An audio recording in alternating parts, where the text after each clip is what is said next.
வணக்கம் நண்பர்களே, இன்றைக்கி நம்ம சேனலில் ரத்த சுத்திபானம் செய்கிறது எப்படின்றத பற்றி பார்க்க போகிறோம். சமீப காலமாக நிறைய மனிதர்கள் ஹார்ட் அட்டாக் வந்து இறந்து போகிறத நம்ம கண்கூட பார்த்துக்கிட்டு இருக்கோம்.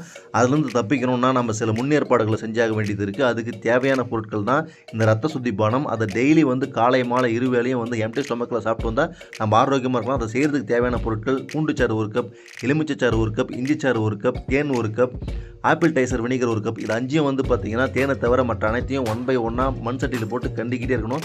கிண்டிக்கிட்டே இருக்கும்போது ஒரு குறிப்பிட்ட ஸ்டேஜுக்கு அப்புறம் நல்லா சுண்டி போயிடும். 1 மணி நேரத்துலேருந்து 1.5 மணி நேரம் வரை கிண்டணும். அதுக்கப்புறம் வந்து பார்த்திங்கன்னா கடைசியாக வந்து ஆற வச்சுட்டு அது கூட தேனை கலந்து வச்சிங்க அப்படின்னு சொன்னால் அது தனியாக ஒரு பாட்டில் ஊற்றி வச்சுக்கோங்க. இதை வந்து டெய்லி காலை மாலை இருவேளையும் எம்டி ஸ்டொமக்கில் 1 கிளாஸ் தண்ணியில் 1 ஸ்பூன் இந்த லிக்விடை ஊற்றி கலந்து குடிச்சிட்டு வந்தீங்கன்னு சொன்னால் ஹார்ட்டில் வந்து ஸ்ட்ராங்காக நண்பர்களே. இதை பயன்படுத்தி பாருங்கள், ஹார்ட்டை ஸ்ட்ராங்காக வச்சுக்கோங்க. யாராவது ஒருத்தர் வீட்டில் ஒரு முன்னெடுப்பு செஞ்சு இந்த வேலையை செஞ்சு பாருங்கள். நோயற்ற வாழ்வை குறைவற்ற செல்வம். நன்றி நண்பர்களே. மீண்டும்